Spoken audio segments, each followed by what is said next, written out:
Good morning, everyone. Pete Pardo here from Sea of Tranquility. Welcome to another edition of Top 10 Songs. In the co-captain's chair today for this special holiday edition, the man with the ugliest sweater in the world, Mr. Jack Toledano.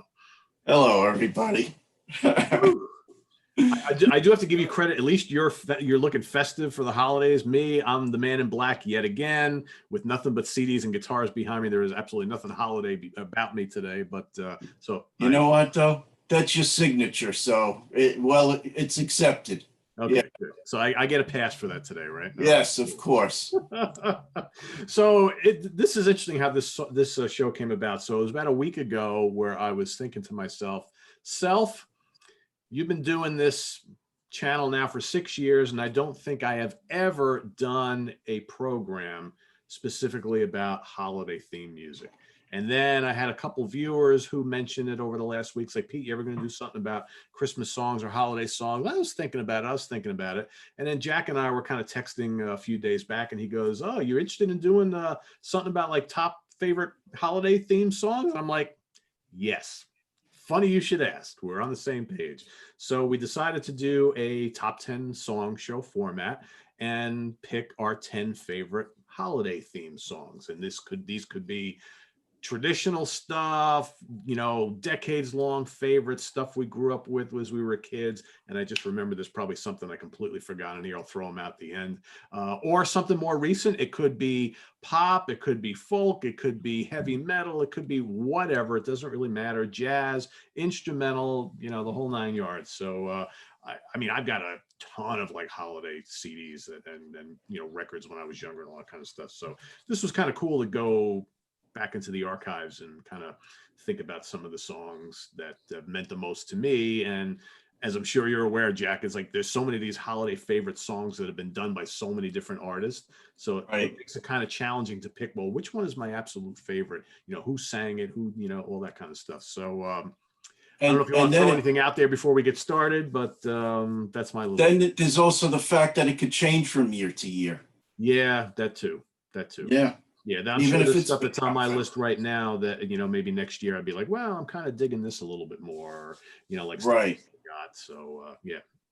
So, all right, I'll have Jack kick us off with his. Okay, so, it's funny. So for years, it's always been the traditional, Carpenters and, Mariah Carey and all those contemporary, artists that would throw these songs out there and, Beach Boys Christmas and whatnot. So I was being a little defiant for the longest time. I wanted mine to have a harder edge, and that's how this list started. But as it grew, I decided to make my list more musical. I wanted good quality Christmas music, not just Beach Boys throwing out their song, but and hopefully you'll see in my list that I have a wide range of different tastes and and different styles, and hopefully people will enjoy it. Embrace those eccentricities, so to speak, right?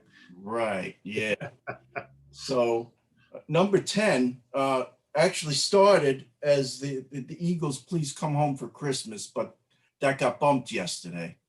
Because that has been demoted to my honorable mentions, because thinking about it, just a little too saccharine and vanilla for me.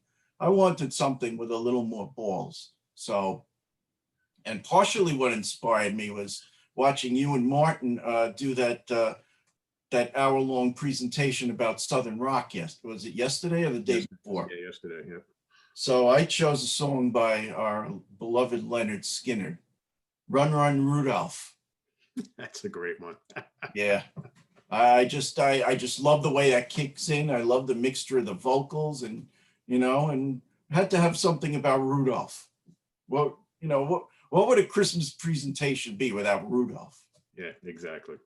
So there's my note. And it's Southern rock at its best in Christmas form.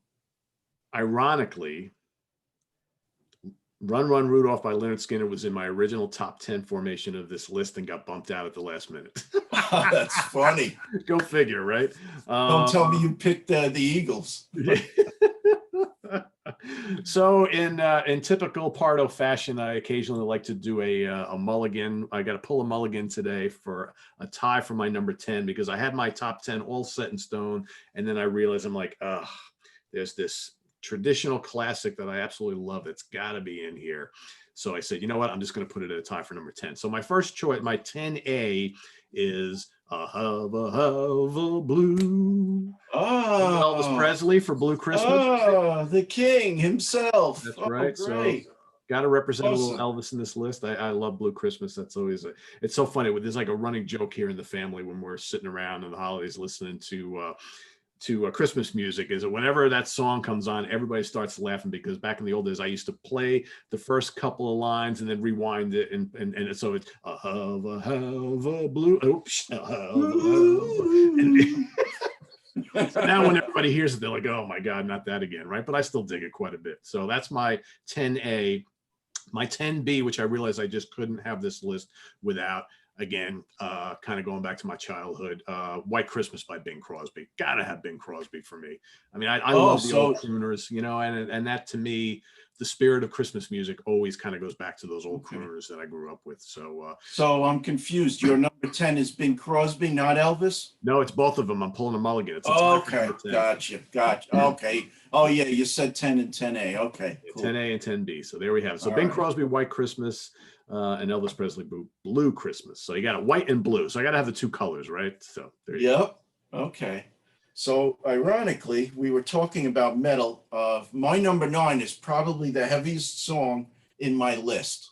And no, it's not Judas Priest or, Iron Maiden or whomever.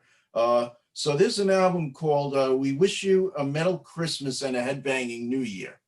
Okay. And it's got a mixture of a lot of different vocalists and performers. So now this one, I could have easily picked Ronnie James Dio's version of God Rest Ye Merry Gentlemen, but that'll be in my honorable mentions. This one is a collaboration of Joe Lynn Turner, Bruce Kulick, Bob Kulick, Rudy Sarzo, and Simon Wright for Rocking Around the Christmas Tree. Love it. Really, really good. I'm sure I have that CD, and I'm for whatever reason I'm just yeah. You may have to go back and check it out, but I think Joe Lynn Turner just knocks it out of the park. And he's perfectly the Kulick brothers. Stuff. Yeah. I'm sorry. He's perfectly suited for that type of stuff, that real melodic type of thing. Right? Yeah, I've always loved that song, even when Brenda Lee did it back in 1958. But they had just a nice little texture to it. There you go. And there you go. For Kiss fans, you have a reference to the Kulick brothers with Kiss. Yep. I know. Was it Bruce that was in the band and Bob that did some of the sessions with them? Yes, yeah. And Bob is the one who just passed away recently. Yeah. Right.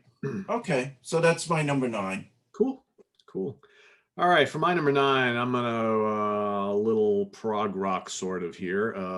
Greg Lake, I Believe in Father Christmas. I mean, that's like nice. An endearing classic, right? For I guess all of us, all of us rock fans that you gotta love that song. And I've always absolutely adored his vocals, and that's just a real kind of touching, melodic, heartfelt piece, right? I love that melodic, opening intro of the acoustic guitar, and then later on. So I read about that song, and he has a songwriter help him with the lyrics, and then Keith Emerson basically threw in the parts, with the keyboards toward the middle, which I think made it really more festive. Yeah. And there's a version, you can see it on YouTube, with Greg and Ian Anderson from Jethro Tull doing that song later on. It's from like the last decade or two, something like that. Oh yeah, I put that up on my page, my Facebook page the other day. Yeah, that's fun stuff. So yeah, that's a classic. So it had to be on this list somewhere. Right. Okay, so as my phone just keeps going out on me, number 8. Okay, this is an interesting one. This is a little bit more of a big band / rockabilly sound. The Brian Setzer Orchestra, Jingle Bells. I just, I love that sinister, mystery movie sound in the beginning, and and then you got the horns, and and then Brian, he plays a hollow body guitar, electric. I just love the tone of that sound. Yeah, he's a really good player. He's a really good player. Yeah. And I will say that is a dynamite Christmas album. Yeah. In fact, you know who turned me on to that Christmas album? None other than Steve Fleck. Oh, Yeah. hey, Steve, how you doing, buddy? Yeah, it's a good choice. I have one of those in my honorable mention, so I like that. Okay, cool. Yeah. All right. So my number 8 is a very old song, but a more recent take on it. And I honestly don't know a hell of a lot about this guy. I think he was like a American Idol winner or something like that. But Josh Groban, Ave Maria. I love Ave Maria, and he kind of takes the almost like a operatic approach to it. The guy's got a great voice. Like I said, I don't really know much about him. I just know that I have his Christmas CD because I think I heard that song somewhere and I just bought it, and the rest of it's really good too. But it's really emotional, and he's just got an incredible voice. And I that song always kind of like, really gets me anyway. Wow. And there are plenty of great versions of Ave Maria out there. I almost went with the Heart version of that because Ann Wilson singing that is also dynamite, but his is just really special. So that's my number 8. Josh Groban, Ave Maria. That's awesome. He's probably number 2 in my book. Number 1 would have to be when my mom sang it in front of me. Well, there you go. That should be your number 1, right? Yeah.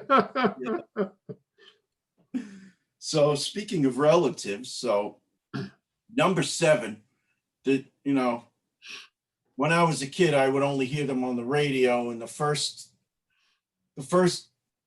Christmas album that Sue and I bought together was this one. I don't know if you can see that. Carpenters, yeah. Carpenters. So, having had to listen to the Carpenters Christmas all these years inspired me when Jethro Tull finally made a Christmas album. But looking back, there's one song that just really sticks out for me, and I've always loved this song, but especially the way Karen sings it, Sleigh Ride. Great song. We were just listening to the Carpenters Christmas stuff yesterday, as a matter of fact. Oh, wow. Yeah, it's quite good. I love the Carpenters. Man, what a voice. Right. Oh, yeah. Her warm voice, just the way she belts it out, it's great. Yeah. She has a few lines of vocals in that song. There you go. Good choice. Really good choice. Okay. My number 7, again, I'm going to go way back here. Probably one of the first Christmas albums I remember hearing. And I, bought it on CD many years ago. Burl Ives, Holly Jolly Christmas. Oh, yep. That's when you're a kid growing up, we always heard Burl Ives. I mean, Burl Ives is like the standard when it comes to Christmas music, and that whole. Doesn't he sing that in the Rudolph the Red-Nosed Reindeer hourly special on CD? I believe, yeah, he does. Yeah, I think there might be a couple of his songs in that, if I'm not mistaken. But yeah, it's just, that's one of your festive, up-tempo, feel-good songs, and his voice just is, it's just so familiar and I guess so comforting, right? Yeah. Oh, without a doubt. Something for 50 plus years. Right. Hard to kind of not include something like that. So and I have a few of those on my list, actually more than a few, but yeah, that's my number 7. Okay, very cool.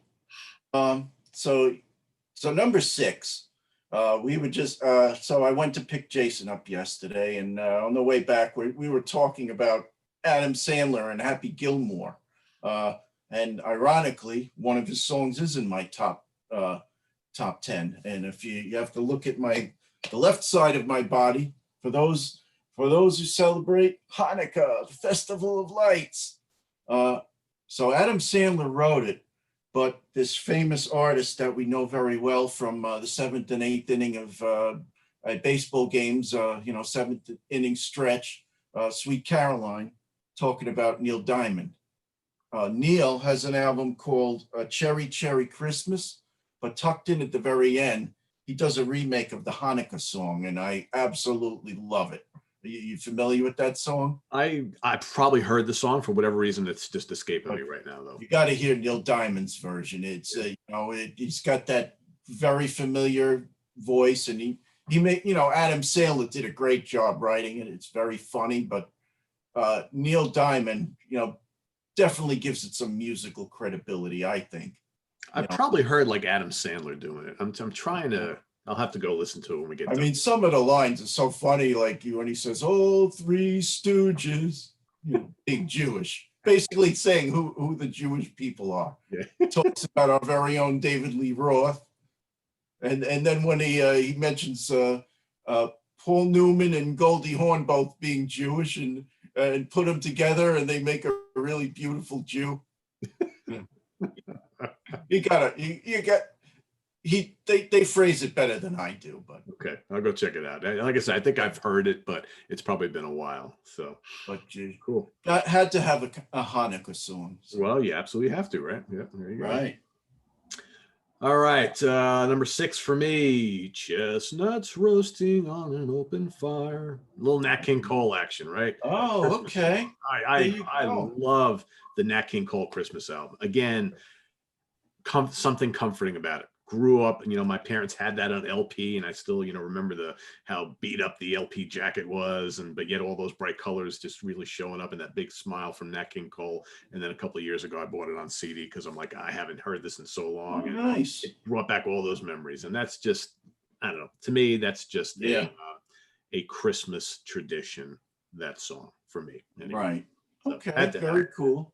Yep. I can see where this is going. It looks like I have a few more modern classics, and you sticking to the more, I have a couple things on my sleeve. Okay, cool. All right. So my number 5. This is a band we're both very familiar with.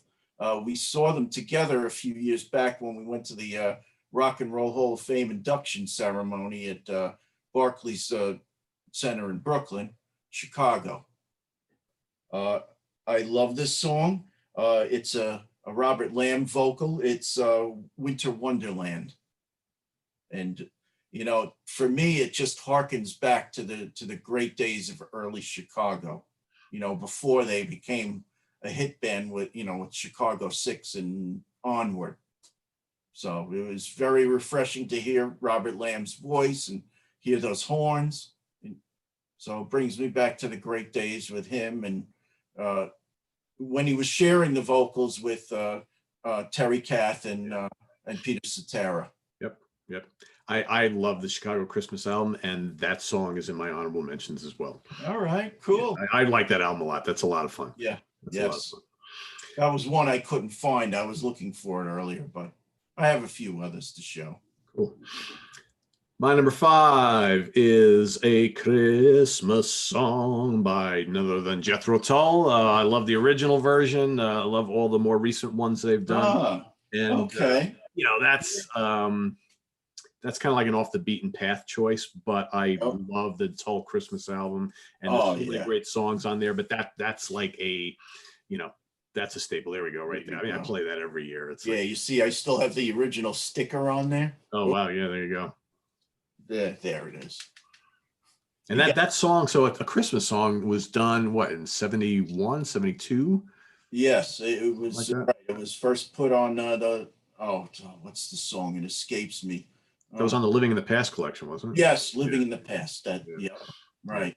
That's a great one. I love that. I mean that's great folky Toll, and just great melodies on that. And the sardonic wit with how can you be celebrating when your old mother's hungry, and awesome stuff. I love his vocal on it. Love the acoustic guitar. It's just a nice stripped down arrangement, and I was so happy that they included that on the Tull Christmas album, because it absolutely probably inspired that whole album. So so I had to put one of those Tull songs on here somewhere. Right. So I'm sure you're going to get to one of them at least. So. Yes, I am going to be mentioning that song. Not that song, but I will be mentioning it. Okay, cool. All right, you're number 4. I was going to. So we're at number 4. Mm-hmm. Okay. And let me just start by saying, I hope I'm the first person on the air to say congratulations to you for landing that wonderful interview with Rob Halford. It was a very proud moment. I'm like, I am proud to have Pete as my friend that was able to have that great interview with, thanks. It was pretty, it was pretty thrilling for me as well. I just wish I had more time with him, but right. Hey, I'll take a half hour with Rob Halford any day. So you take what you can get. Back when they released the album prior to Firepower. I'm sorry, refresh my memory. Redeemer of Souls. Yes. Yep. They actually had an autograph signing in Manhattan, and I stood online for 6 hours just to meet those guys. And the best I could get was a handshake and an exchange of words between Rob and I. But still, I'm going to remember that always. And I do have the signed CD downstairs somewhere. But cool. Event. So number 4, Rob put this album out, Winter Songs. And, the whole album is great, but one particular song stands out for me, Oh Holy Night. I just think he does a beautiful job. And again, it's less heavy than my number 9 was. But, I love hearing, and I think he really paid respect to all those songs. He didn't really make it about commercialism. It's more about the religious aspect of, of Christmas. And I respect that and like that. Absolutely. Yeah. Good choice. I had a feeling you'd get some Halford on this list. I had to. Yep. All right. So from the metal god to the god of crooners, how about a little Frank Sinatra? Santa Claus is coming to town. Oh, okay. I love this Sinatra Christmas stuff. Again, it's part of my DNA. I've been listening, my entire family, especially the Italian side of the family. Wow. You couldn't escape Frank Sinatra music while I was growing up. And Frank Sinatra, and he had a couple Christmas albums, but that song is just, again, it's just feel good music to me. And I love Sinatra, and it's just, it's classic Christmas in the Pardo house, even to this day. Very nice. I mean, you really surprised me with some of these selections. But well, we went with our favorites, right? So I mean, you'll see my honorable mentions. I'm going to have a lot of different stuff, but I think for the ones that are just that mean the most to me, I had to go with tradition for the most part. Okay. All right. So right before I do my number 3, I don't have that album with me. I couldn't find it, but so instead I'm going to do a little background change. So let's do that. To this one, my Miley girl, yes, but it kind of looks a little similar to number 3. On the cover, the child, I forget, he's touching the Christmas tree or whatever. The Trans-Siberian Orchestra album, Christmas Eve, Christmas Eve and Other Stories, but. The song I have in mind is, I think, a song that just basically opened it up to all these other rock to have, Christmas albums and Christmas songs. Of course, the song is Christmas Eve, Sarajevo, 12/24. Yep. That guitar tone and that sinister guitar tone, but then with the tubular bells in the background in the beginning makes it for me. Yeah. Yep. Cool stuff. More about that in a minute.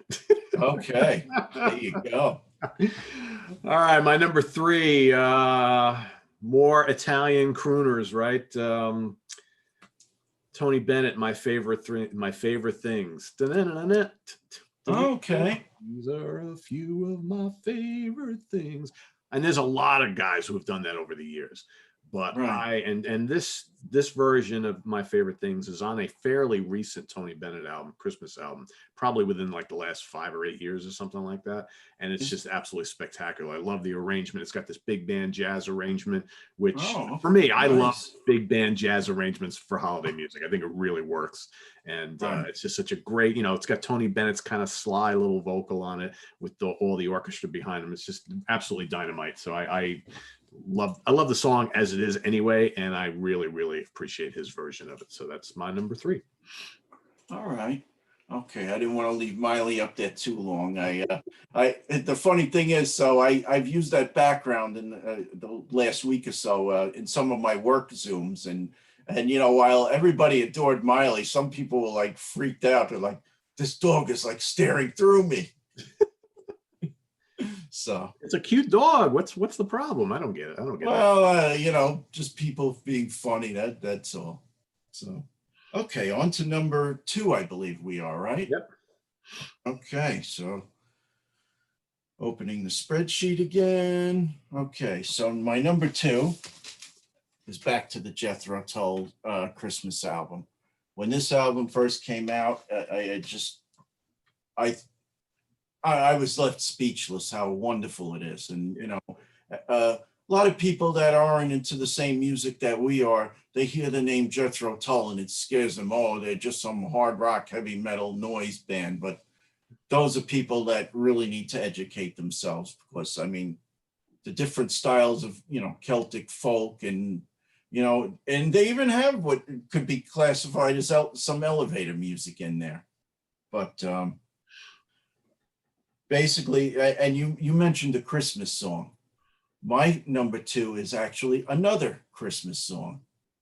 So while a Christmas song is kind of whimsical and funny, another Christmas song is a little more serious for me. And it just really gets me here, where, he's talking about the old man calling his children to come home, and, hello, that could be me someday, and I went and picked my son up to, for him to spend the holidays with us. And, I kind of feeling it now.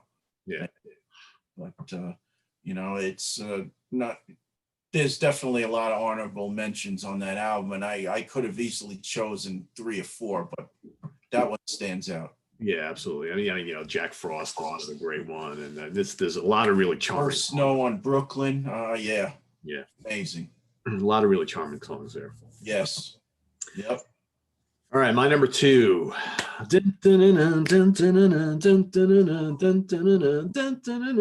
Oh, okay. The Trans-Siberian Orchestra. Yeah, I mean, what a brilliant composition, right?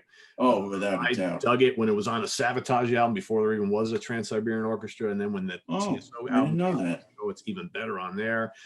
Yeah, I mean, that's like you hear that song and the holiday season is approaching, and it's big, it's majestic, it's bombastic, and you're absolutely right. You got the tubular bells and the guitars and the strings all going together. I mean, it's so cool. And my only issue with that song is it's not long enough, right? Yeah, I would have loved to hear that for like 3.5 minutes. Yeah. Or put some kind of extended version. Yeah, exactly. But it's incredible. I love it. And it's my number 2. Could have been my number 1, but my number 1 is a really fun song. So I was like, okay. So I went with that. But now to your number 1. Okay. So actually, my number 1 you already mentioned, and it's a little bit of a surprise, but the song was playing in my head all day yesterday, and it was actually my favorite number 1 from last year. It's just really drawn to it. Greg Lake. Let me write. I'm sorry, I'm drawing a blank. I Believe in Father Christmas. Believe in Father Christmas. Thank you. Yeah. It's one of those mornings. That's a great song. Like I said, it's an endearing song. It's really emotional. It's really vocal, and I read about that, and I read that he actually down-tuned the bottom E string to D for that, so you can hear why it sounds just a little different. But I love that. I don't know what you call it, but his not the chords, but the actual notes and modes that he's playing. Yeah. That song is kind of like a familiar warm blanket, right? Yes, right. Yeah.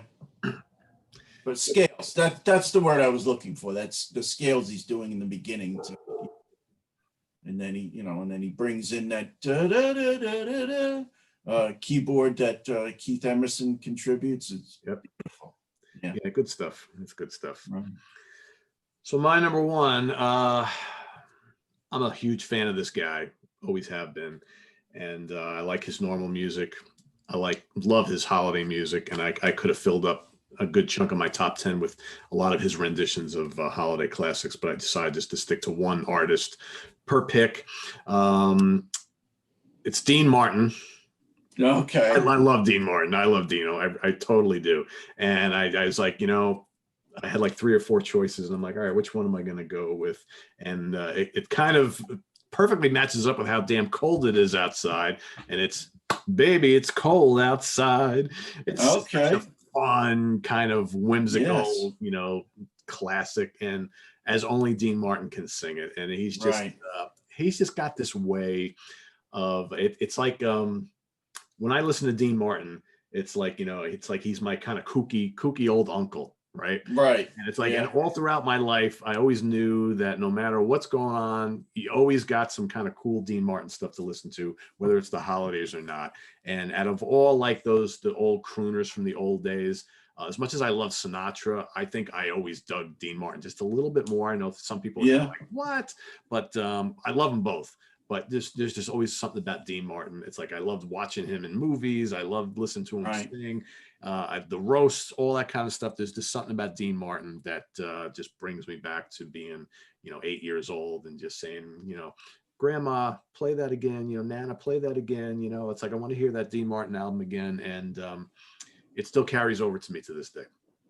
Awesome. That's very cool. That song actually reminds me of the movie Elf, where he's in the bathroom and he's hearing Will Ferrell, and he hears Joey Deschanel singing in the shower, and they have that scene, and then of course she freaks out and kicks him out. And love that movie, by the way. But I haven't seen that in years. My favorite holiday movies. Wow. Yep. Right. So there you have it. So how about some honorable mentions while we're at it? Okay, well, the first honorable mention is obvious. The Eagles, Please Come Home for Christmas. Beach Boys, Little Saint Nick. Here's an older, more classic one. And this reminds me of the scene in Goodfellas where, the guy shows Robert De Niro his pink Cadillac, and, much to his chagrin. Frosty the Snowman by the Ronettes. I love that version. Good choice. Nice. We already mentioned Brenda Lee, Rocking Around the Christmas Tree. I understand she was actually 12 or 13 years old when she recorded that. That's amazing. A great job she did. Mm-hmm. Elvis, Blue Christmas. John Lennon, Happy Christmas, The War Is Over. Oh, yeah, good one. I forgot about that one. Yeah. Paul McCartney and Wings, Wonderful Christmas Time. Yep. The Kinks, Father Christmas. Yep. Father Christmas, give us your money. Yep, exactly. One last one I'm going to throw out there, and I'll let you do some.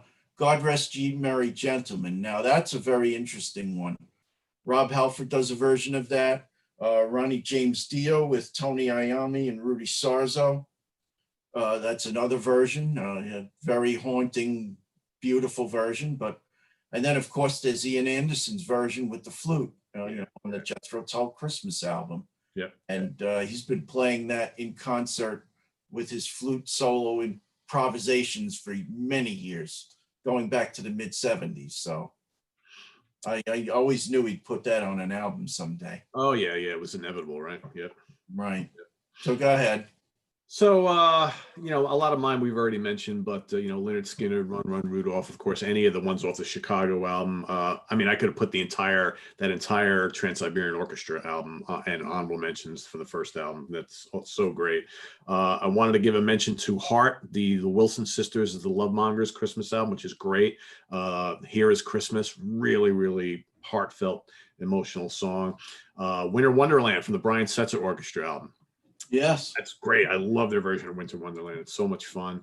Right. Another guy, more newer one here. So Harry Connick Jr., I'll Be Home for Christmas. His Christmas album is damn good. Really, really good. The Kinks' Father Christmas is on my list as well. And here I got two wacky ones, right, that I just had to mention today. King Diamond, No Presents for Christmas. Oh, wow. That's so much fun, right? And then one that I want to thank Martin Popoff for reminding me about this yesterday. Snowy Shaw, Krampus. That is such it's almost, it kind of goes in line with the King Diamond choice here too. But the Krampus song is hilarious. Wow. And the video is absolutely out of control wild. So I had to throw that in here as well. It's funny. I never even knew who Krampus was until I saw an episode of American Dad. And, he was like very prominently shown on there to much comic degree, but. I know. It's like in recent years, all of a sudden the Krampus character has become like kind of popular. Right. So but Snowy Shaw, who's done it all. I mean, he's been with so many bands and stuff, and he plays all the instruments on it. He's there. Oh, And wow. the video is great. It's like he's there on drums, he's on guitars and bass, he's singing, and he's doing the Krampus character. It's you got to go check it out on YouTube. It's really cool. Right. So Okay. So those are my honorable mentions. I mean, I could have done a shitload more, but I figure, what, let's.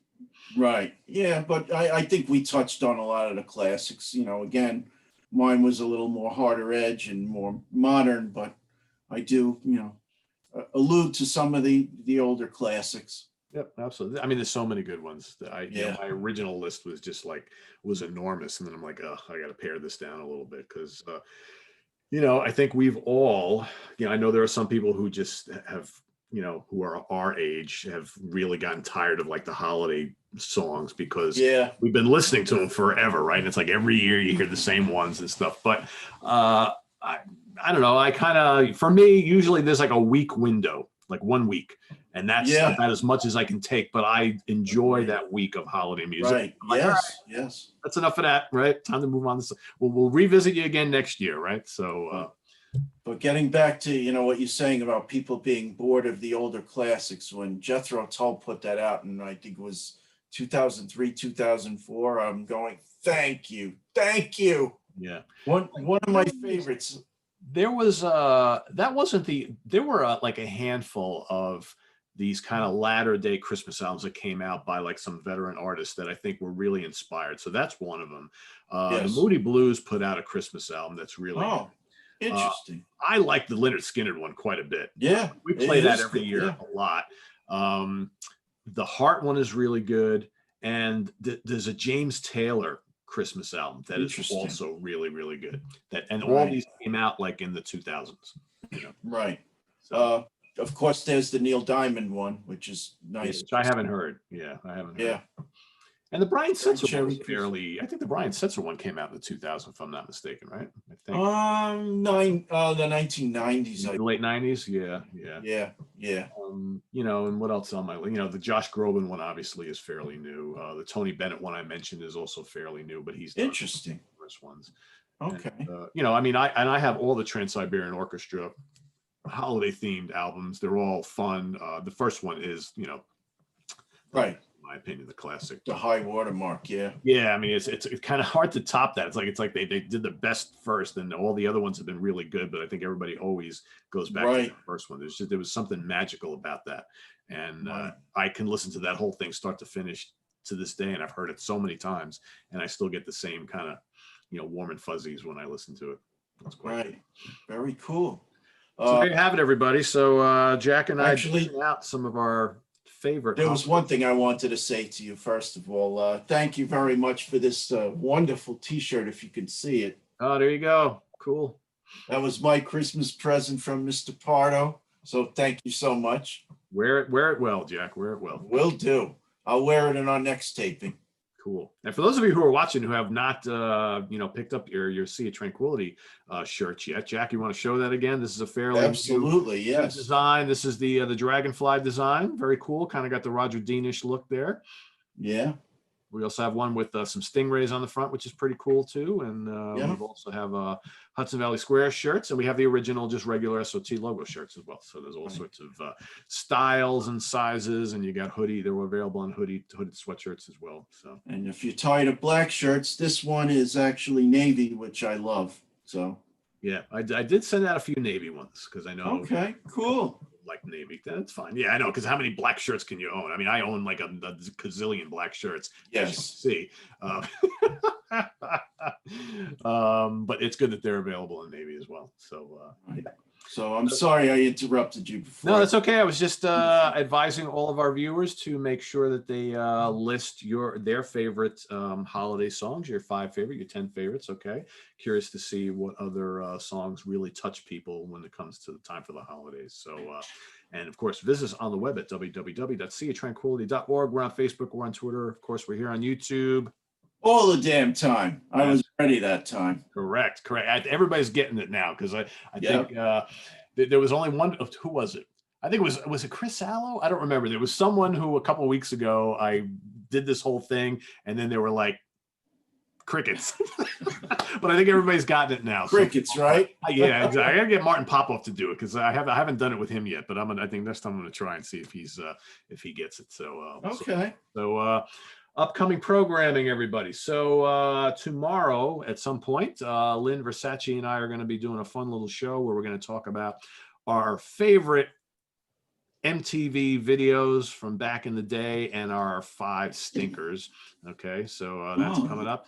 And that's then, cool. Monday night with the Hudson Valley Squares, we've got we're all going to talk about some of our favorite releases of 2020, and then all sorts of stuff coming up too. Another show I want to announce, which is happening on the 28th. Mike Antonelli coming back on the show. We're going to do an iconic band lineup episode where we're each going to talk about our favorite classic lineup from the Miles Davis band. So Mike's got one lineup he's going to gush about. I've got another one I'm going to gush about. And we're going to kind of talk about why we think those lineups in the history of Miles Davis were pretty damn terrific. So that's coming up as well. Lots more ranking the album shows and all sorts. One thing I saw, you're doing an extension of the Fall Fest, I believe, on the 26th. Yes, that is coming up. Yep. So a week from today, it's gonna be a much shorter program. I think it's just under an hour or thereabouts. So it's basically stuff that didn't make it to the original Fall Fest. So we want to still show those. So that's happening a week from today at 7 p.m. Eastern Standard Time, live here on YouTube, as well as on the SOT Facebook page. And, Dora Pesh and Uriah Heep and Lance King and Epic Tantrum and a few other acts. So that should be set to be pretty fun. So join us live for that. I will be, I'm sure Jack will as well. We'll be in the chat room, just kind of talking to people and whatnot. It'll be kind of fun. So, it'll be good to get that one out there so everybody can kind of see the additional things that didn't make it to the original. It's almost like this is the bonus features, the director's cut stuff, right? So here you have it. Right. It didn't make the original program, so it'll be fun. So just a cool little thing for everybody for the holidays to kind of sit and enjoy. And so that's coming up a week from today. Thanks for reminding me, Jack. And lots more other stuff happening. So stay tuned. And I want to thank Jack for coming on and talking some holiday tunes with us today. We'll be seeing Jack back soon because he and I are planning to rank the catalog of Metal Church. So that's coming up over the next couple of weeks. So stay tuned for that.